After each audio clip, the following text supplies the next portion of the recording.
Hello and welcome to 60 Minutes or Less, a podcast from Birthday Cake for Breakfast.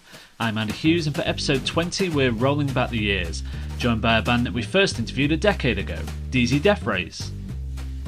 Back in September 2014, what seems like a lifetime ago, we sat down with drummer Simon Ridley and guitarist and vocalist Shane Parsons backstage at Night and Day Cafe in Manchester, off the back of what must be said was a bit of a whirlwind year for the Aussie pair.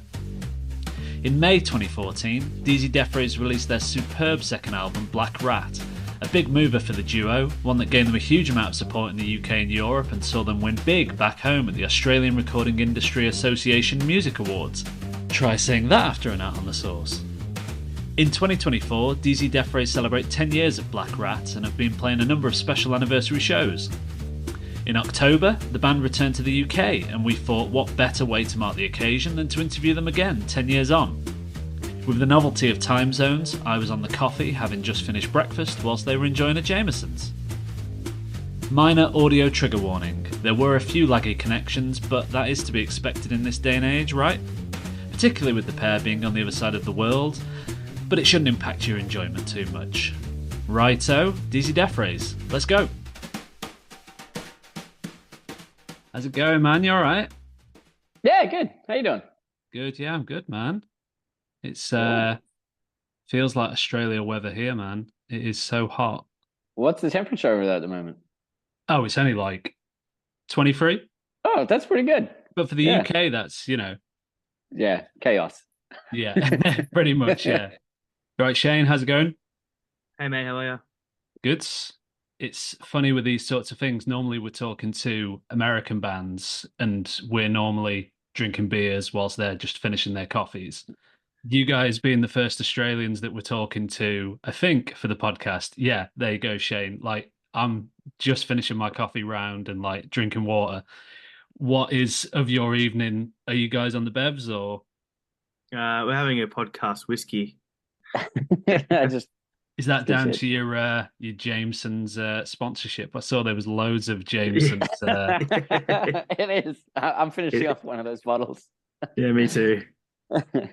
It must be so, yeah, like in terms of sponsorships like that, because I saw that you did the cafe Deathrays tequila as well. It must be so lucrative if you are someone who enjoys a bev to have like these companies, provide you with sponsorships. Yeah, that's it. It's totally in our wheelhouse. So I think we've been trying to get Jameson on board for a tour since for probably about a decade.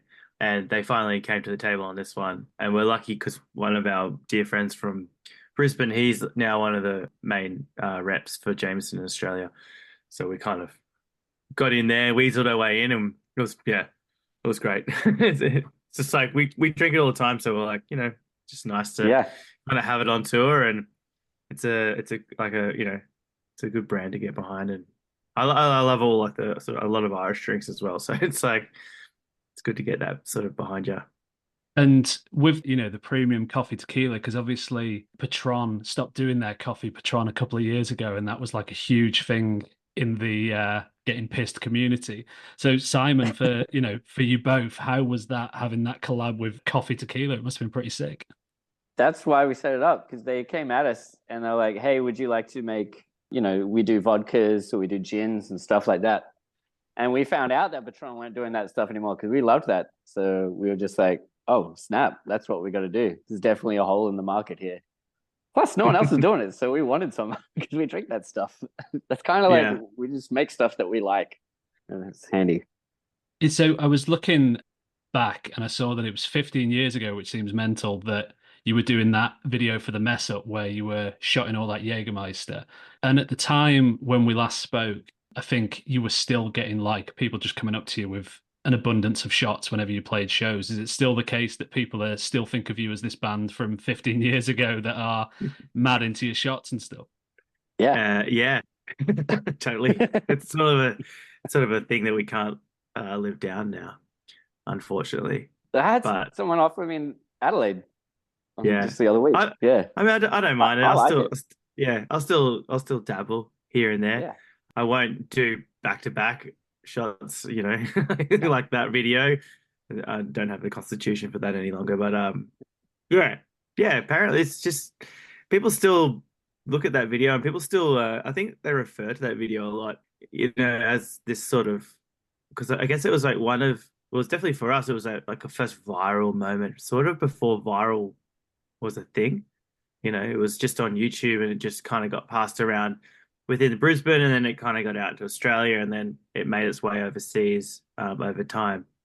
And yeah, now it's like that's pretty much what people are always going for with every video that they do. But back then we were just like, oh, this is just the only idea that we can afford. It was a $36 bottle of Jägermeister.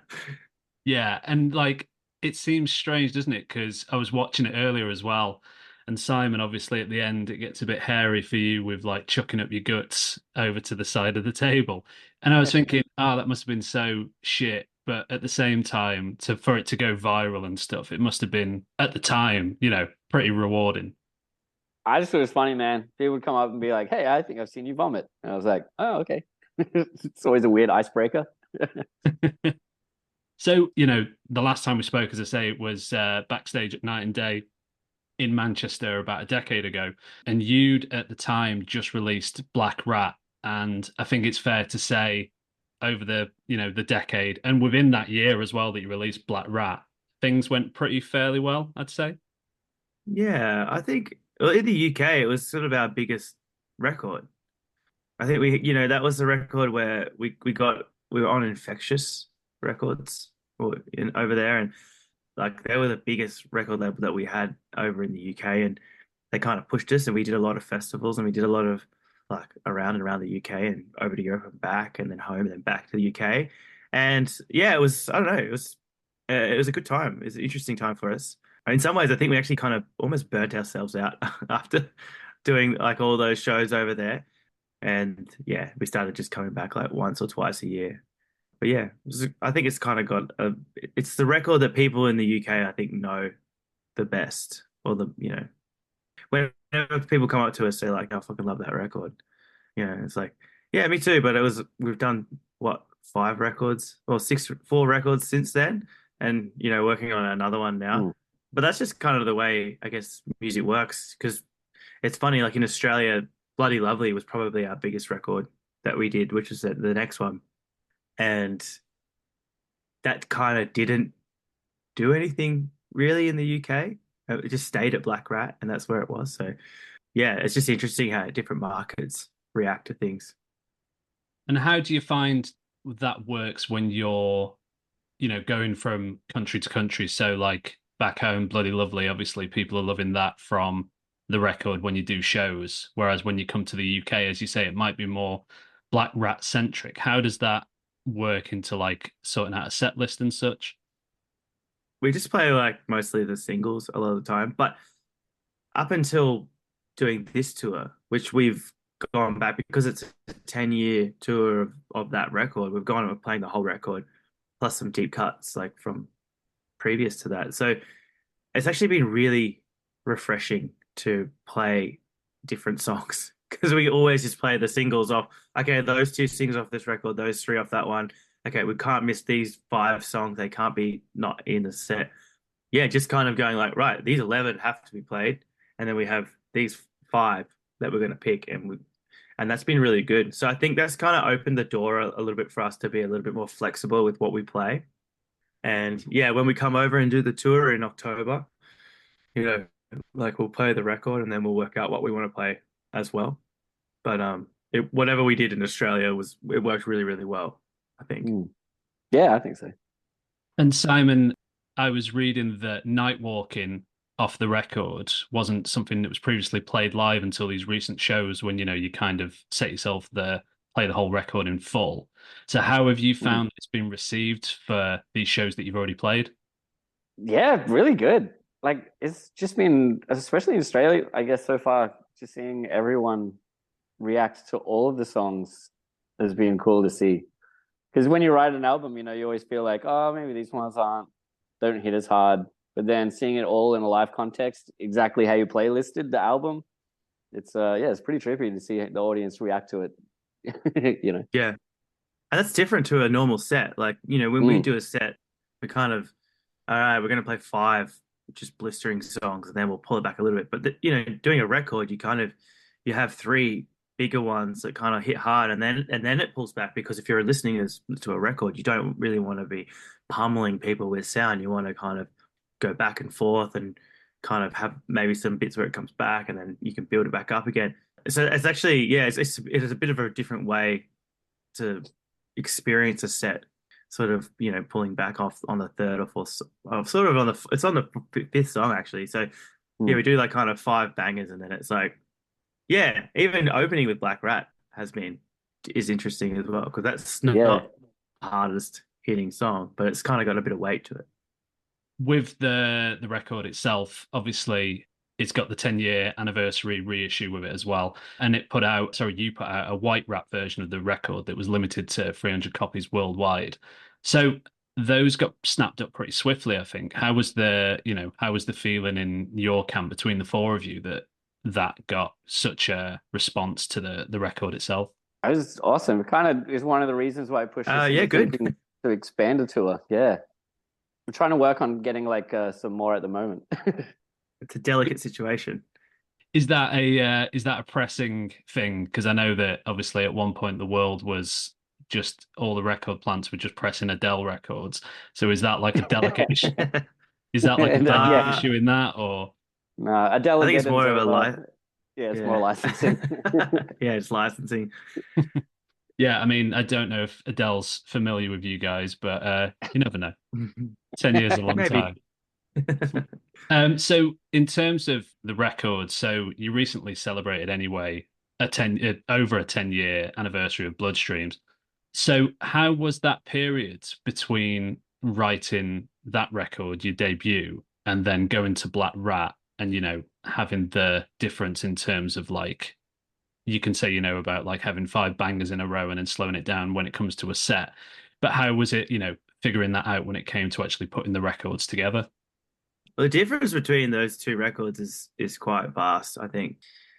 Yeah, Bloodstreams is a collection of songs that we had and we'd written over approximately sort of 4 to 5 years, and then we released those, and and there's 14 tracks on it, and it was just like kind of, this is the best things we've got that we've written over these years. But yeah, I think Black Rat, we kind of sat down and crafted it a little bit more, and sort of thought about what the record needed and where we wanted to take it and what was influencing us at that time. And like doing records, over the last 10 years or so, we've always sort of thought like that too, that we've taken that on after doing Black Rat. And every record's different, and every record has a different sort of kind of direction, or it comes from a different place. Like we did the Positive Rising 1 and 2, and that was kind of like write as much as we can and just try some stuff and kind of go everywhere, and did Remembrance for fun, and it was like, it was a COVID record, but it was the songs were specifically picked to be in a certain thing. And I think Black Rat had that thing too, where we were in a nightclub, like that's where we were writing all our songs, is in an empty nightclub during like Monday to Thursday while it wasn't open, and there's still like sticky floors and booze and plastic cups and stuff all over the place.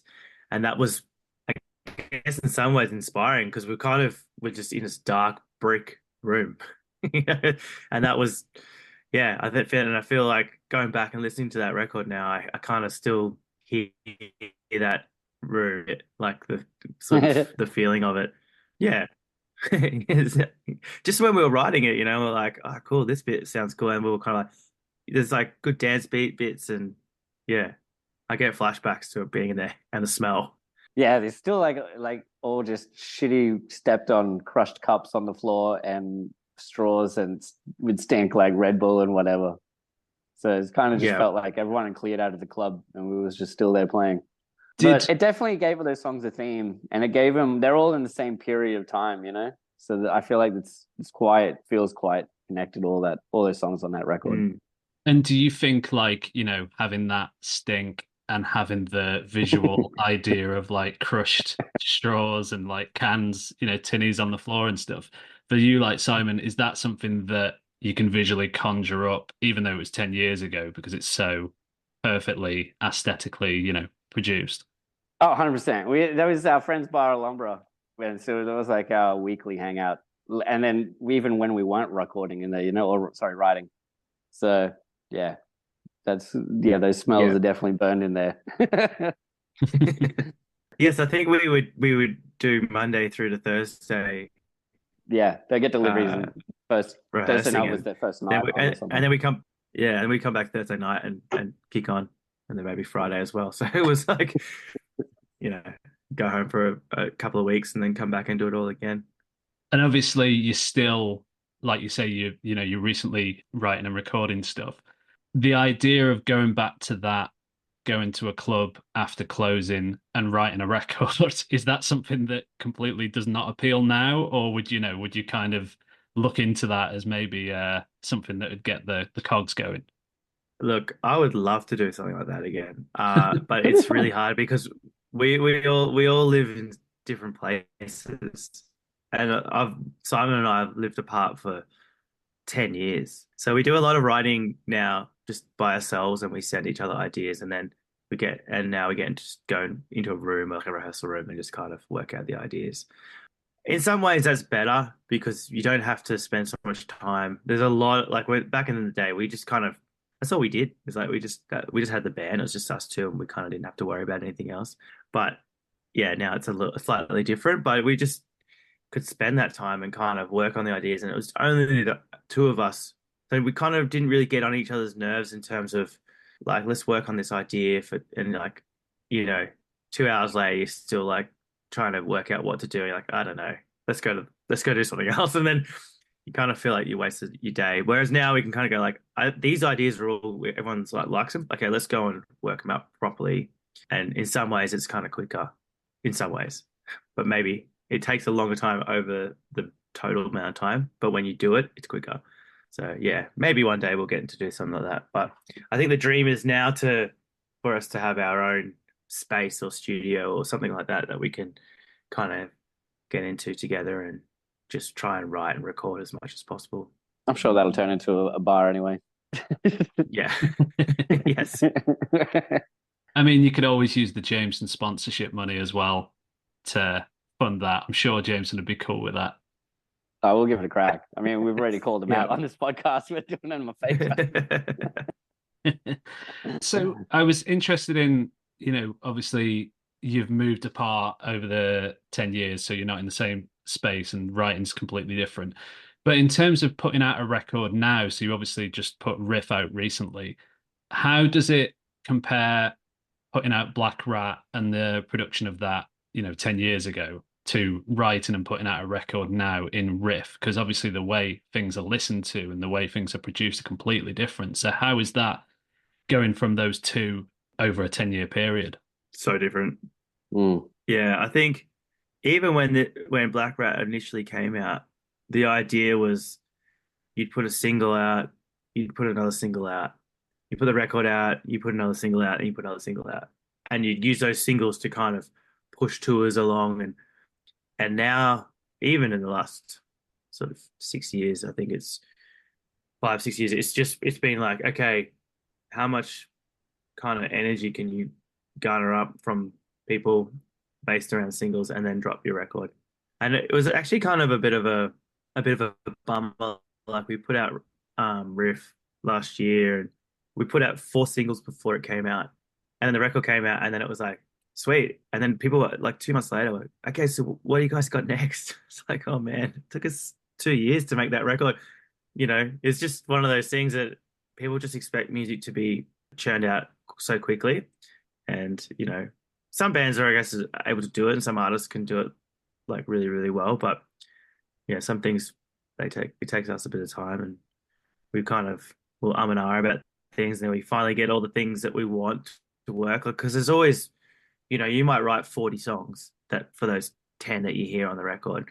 And then of those 10, 4 of them get the light of day. And then there's 6 that, were bangers, but they kind of don't really get the same attention. And I think that now people are less inclined to be listening to records as a whole. Those songs are getting less and less attention. And I see it in the numbers. And which is a bummer because I feel like sometimes those deep cuts are the ones that people end up falling in love with and kind of change their mind about the Yeah. band. Maybe they're kind of into the band a little bit and they hear this and like, oh, nah, that song is so good. Like their singles are fine, but like these deep cuts, but I find that people aren't really getting like the mass amount of people who are listening to records, like or music, aren't getting that sort of the benefit of a record anymore. So yeah, ideally, I guess now you just got to release everything as a single. It's kind of the only way. That is such a bummer. Yeah, no one gives time for the growers. You know, when you listen to a record and you're like, that song's okay. And then like the fourth listen of the album, you're like, oh, that's my favorite song now. Mm, And yeah, songs don't get given that chance anymore. But also, yeah, man, like the difference right now is like we did riff on our own record label. Yeah, things are real different at the moment, which is pretty yeah, exciting. yeah. And on that, do you think as well, Simon, you raised a good point, about things requiring like a third, fourth listen. Do you think the sort of music you make, you are kind of lucky in a sense because you've probably got fans who will embrace that and they will have a record on again and again and again rather than just one song? I hope so. I mean, that's why we write. We write records like just for people who want to sit down and because that's the format we grew up with was like you sit down, you listen to it kind of front to back, and it's supposed to take you on a little fun adventure sort of thing, you know. Mm, But that formula's kind of done these days it seems. But yeah. I'm not. there is always some people out there that do it, which is I guess who we write for. Yeah, yeah. I'm not really a playlist person. Although I feel like if I did get into it, I'd find a lot of new music. But it's just one of those things. I haven't gotten into that kind of. Will wait until I hear something, and sometimes I'll hear like I listen to a lot of community radio in Sydney, and I'll hear an artist on that, and I'm like, oh, I really like this song. And then I'll look them up, and then I'll save their album, and I'll listen to their songs that are out until their album comes out, and then I'll listen to their record. And yeah, so I'm still sort of stuck in my old ways a little bit. So it's hard for me to kind of change the way that I am to be more suited to what the majority of people do, which is just listen to those playlists every week and maybe find a new artist or on Instagram or TikTok and stuff. So yeah, it's a bit different, but I still think the record has value. It's just how you release it now has changed a lot. And I think, to try and captivate people to really fall in love with the band or, make them want to go back and listen to other records that you've done and not just listen to the top 8 songs that you have on your Spotify or Apple is that's the goal. I think, Shane, there's a lot more of us out there that are listening to the albums front to back like yourself and, picking up the singles. So I think there are, still a strong amount of people out there. But yeah, it's a totally different world, isn't it? And I wonder, when you get round to releasing Riff Part 3 in 2035, if the landscape is going to be completely different then. Obviously, you've Well, been, if you go back, I was gonna say if you go back to the 1950s, it was all about singles. Mm. Like that was it. Like they did a single, it was like 2 minutes. I think it was like 2 minutes 30, so it could fit on the small, and it was just for radio, and that was it. And it's kind of weird how then it got into this thing where in the 90s you could cut a CD with 20 songs on it at high fidelity, and it cost practically nothing to make, and you could sell it for what $30 Australian, maybe 15 quid or whatever. Back in the 90s, it was like people were making lots of money just putting out lots of music then. And now it's gone back to, I think, singles and like I guess it's just morphed again. So who knows what's going to be next in terms of thing. But I guess if people are doing music as, like this is an art form and they do it because they love it and not to, I guess, make money, just to do it because they have to do it, that's when the best stuff's going to happen. It seems crazy as well, the idea that during the 90s and the late 80s, that particularly in the UK, people would put out singles and then they'd put out a reissue of the single just so that they could keep climbing up the charts. That's such a good idea, but is so money driven, isn't it? Yeah. Yeah. So with there's lots of tricks to the trade. Yeah. And as you say, Shane, you're looking at those figures, so maybe more riff singles to reissue.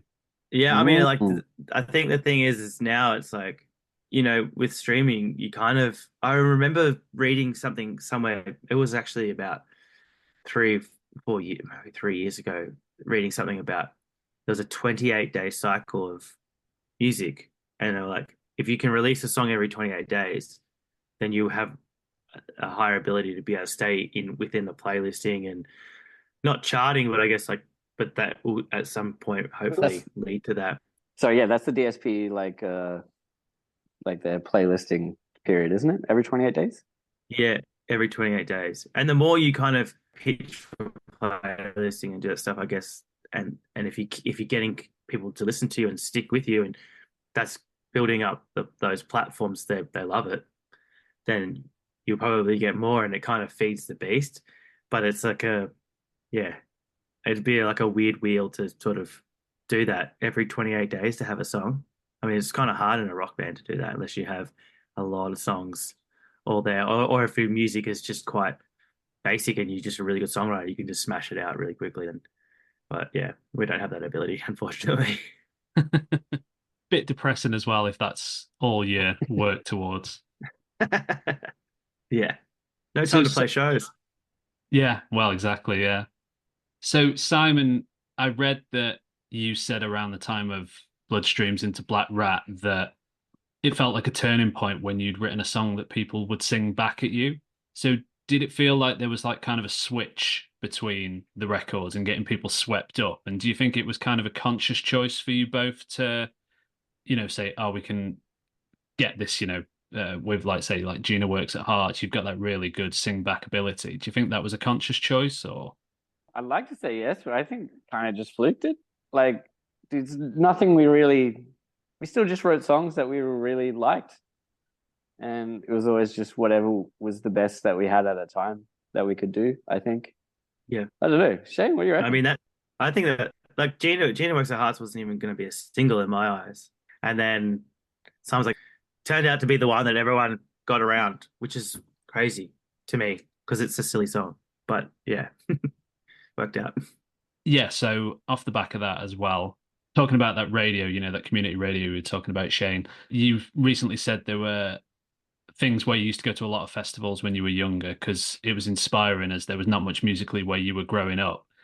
Obviously, Australia is massive, but music from Australia seems to be even more popular now in the UK than it has been. It always seems to be popular. There's always something between the UK and Australia. And there's loads of artists we love, like Vintage Crop and Split System and Civic. Are there any Oz bands that you guys are particularly high on? And is there anything coming from the community radio that's making you, Shane, listen out for the singles and then buy the records? Or look, honestly, let me look at what I've been adding recently. I mean, there's a band from Brisbane called Full Flower Moon Band. They just put their record out. It's just really, really good. Who else has sort of been popping up? Oh, The Boys. We've toured with The Boys, like spelt Buoys. I think they just did a UK tour, didn't they? Yeah, they just toured with Vacations over there, I think, in the UK, who are another Australian band, who are kind of bigger in America and the UK than they are here. I mean, they're big everywhere. But yeah, they just put their record out, which is really good as well. And then there's bands like These New South Wales who toured with us through the UK and great punk band. And I kind of slept on that band for a while. Yeah, and then on one of their records, I remember coming back from Newcastle in Australia and I had to get a bus. And I was like, this record is unbelievably good. And I just fell in love with it. And everything that they've done is so good. Yeah, I really, really rate that band. How about yourself, Simon? Who else? Oh yeah, Void was supposed to go over and tour. They're a Brizzy band that we had just open on that tour we just finished. Like BOID. They're rad. I'm trying to think of who else is going over there. I was just gonna say Boys of These New South Wales. Yeah. They're like all of their friends. Yeah. But I was gonna say there's another band from Sydney called GT, like GWE. And do you know them? Yeah, they're like really, really awesome band. I kind of like if you're into that really lo-fi, scuzzy punk rock, they're a great listen. And so yeah, I've been listening to their records. Like Goodnight Neanderthal was one of my top records of the last sort of 6 months, or actually it came out about a year ago. So yeah, whenever it came out, I was just listening to that a lot and thought it was it's cool. I just feel like people hadn't done that sort of sound for a long time, and they kind of did it even nastier than what it was done before. Like it's very, very lo-fi, but it's cool. And in terms of, talking about the UK and coming back and bands touring over there, as well as the shows you've already been doing for Black Rat, you guys come to the UK in October, as you said before, and you're no strangers to the UK, and it's been a big place for you over the history of the band. Do you have any particular memories or cultural highlights from when, you've been playing these shows in the UK over the past decade and beyond? Eating cereal in a Tesco car park. Yeah, we did a I mean, lot. those We are did a pretty lot good of moments. touring. Yeah, and I was just like, we couldn't afford to like keep eating at like Costa or something. It was so expensive. So we're just like, that's it. We're buying a box of cereal, muesli, and we're gonna sit in the van. We bought like plastic bowls and spoons, and we'd wash them up. And I just remember that was like we were touring so much. I was just like, I just need to eat. Like, I need to have an okay breakfast. I think one of my favorite shows I remember was in St. Albans, and it just was a surprisingly good show, and it just went off. Is that Um, how that plays Cookie? yeah, and then like not Cookie, it was called like it's like pub, and it's the back room of a pub. It's really quite low ceiling, and yeah, it was a good vibe. But it was like one of those surprising like small shows, just like outside of London that just went off. And then obviously London shows are always good. Brighton's always good. Bristol's always good. And recently Manchester's been really good. So we when we went back last year, we played Manchester. It really popped off. It was wild. You Good played times. the you So I'm played the looking forward to Castle going back Hotel, there. didn't you? You played the Castle Yeah, Hotel, didn't you? Yeah. It's yeah, just crazy. down from night and day. It was gross. It got it got so like the roof was dripping. Yeah. But that's a good Yeah. night. Is night and day still on that street? I think people were saying it was going to shut down last year. They tried, but no, it's still going, yeah. It just sounds like it's one of those venues Oh, that's right. perpetually about to close or something, is it? So apparently there is a flat literally on the other side of where the stage is, which seems mental to me. But so when you're playing, there's people on the other side possibly trying to go to sleep, which is insane. Yeah, that's Yeah. terrible. Why? Why? Oh, well. Why move there? There's so many places to live. Yeah. Money again. But That'll do it. lastly, boys, whilst I've got you, it seems mad that the record is 10 years old, but it also seems mad that you guys have been going for 15 plus years. And Shane, I saw something you wrote where you said, you can feel sore and worn out, but you still love it and wouldn't think of doing anything else. So how are things in Camp DZ? Because obviously there's four of you now as well. It seems like things just keep going bigger and bigger, and you all seem so jovial and everything seems so great. Yeah, I mean, honestly, I think after 10 years, we kind of were that we gave that it was our cutoff, and we're kind of like, hey, if we still enjoy the band at 10 years, let's keep going. So we got to that point, and we were, and since then, we've just kept going, and we're running our own. I guess we're doing all like the records independently now.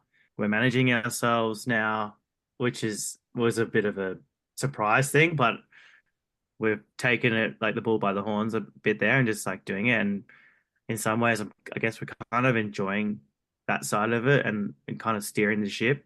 And yeah, it's just about making sure that we get enough shows in to satisfy ourselves so that we can, because we love playing shows. So that's kind of why we started the band. So just getting enough shows in and just keeping the ship sailing and going forward and seeing, where we can get to. And we've been recording, and I don't know. It feels like nothing has really changed. We just keep doing what we're doing and trying to do shows and trying to get overseas a couple of times a year and see where it goes. And the world's changed sort of around us a little bit, and we just keep doing the same thing. We're happy doing that. Yeah, I think that's it. We just do our thing. That's great, dudes. It's nice to see you again after 10 years. And I'm going to go and get some lunch whilst you're on your second or third of the Jamesons. Yeah. Thanks, man. Thanks so much for having Looking us. forward to it. What a trip to be doing it And 10 years later. Crazy. Yeah. And hopefully we get to see you in Manchester, right? 100%, yeah. Yeah. Awesome. Yeah, it should be a good show.